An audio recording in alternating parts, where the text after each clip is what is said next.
what ails America is not just political and it's not just economic. It is on one level spiritual. And yes, we need revival. And that is revival of love and family and truth and faith. And one of the great things about America is we've had a civic religion in this country where it doesn't matter if you're Protestant or Catholic or Jewish or whether you're Baptist or even Presbyterian. Nothing against it, Hugh. It clearly is where the deliverance for our country is going to come. I'm Chip Flanagan, and I was a candidate for the 13th District Congress. And the question to you guys, or two things. I had an African-American, 13th District is heavily African-American. I had a guy working in my campaign making actual phone calls for me. It was very really revealing after the primary. He came to me, he said, listen, and this guy comes to my house, breaks bread, I'm a pilot, I fly in my planes. He said, I couldn't pull a Republican ballot. I just couldn't bring myself to do it. So what I did is I just didn't vote I didn't vote for anybody in the 13th District. That's revealing, okay? As I talked to the constituents along the district, the one thing that really, really hammered home with them was pinning the subprime mortgage, which was specifically pointed toward the African American community and the just minority communities. That the Democrats cooked this up, supposedly to help, the underprivileged, and that it's hurt them so bad. And today, right now, the Democrats are pushing back and saying, "Oh, we didn't do this." Barney Frank, I think, was coming out yesterday or the day before saying, "Oh, this is the Republicans that did this," when it actually was them. You guys have the mouthpiece. They've been blaming Bush for this recession. This recession was caused by the subprime mortgage market. It is on them. They did it. Was Bush in office when the train wreck happened? Yeah, he happened to be standing there, but he certainly didn't start it. It was started by Jimmy Carter. There are two issues. The Dodd-Frank housing bubble ought to be known as the Dodd-Frank housing bubble.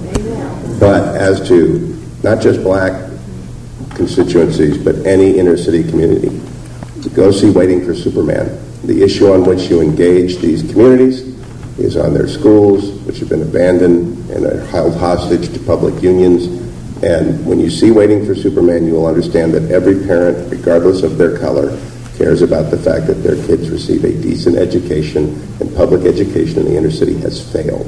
And it's not a Republican problem. It's a Democrat problem. This is a remarkable moment in our history.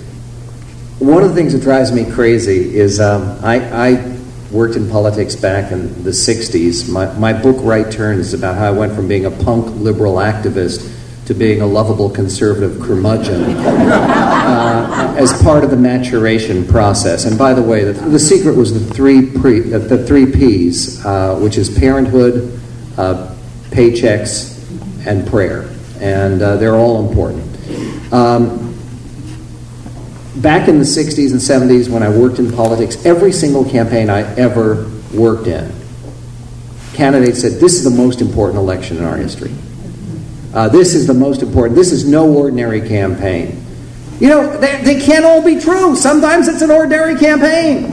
No candidate is going to come out there and say, oh, this is just a run-of-the-mill ordinary election. This is not terribly important. No, every candidate has to say, this is really, really important. This is the most important. How many times have you heard candidates say this is the most important election of our lifetime? You know what? This time it could be true. It could be true. But it'll be true only if you make it true. But now what I see, and it's very encouraging, our side is coming together. And coming together on this simple principle that as government grows, freedom shrinks. When government shrinks, freedom grows. That's our principle. That's what we're fighting on. And by the way, your fellow conservative who may see one issue a little bit differently than you, he's not your enemy. Ronald Reagan used to say that if somebody agrees with me on 70% of the issues, he's not my enemy. He's my ally. We are going to win this election if we keep a couple of things in mind. And one of them has to do, I love the statement about Euclidean geometry. I'm going to conclude with a little bit of mathematics, and people ought to keep this in mind, okay? Simple mathematics. You build a winning coalition not by subtraction, but by addition.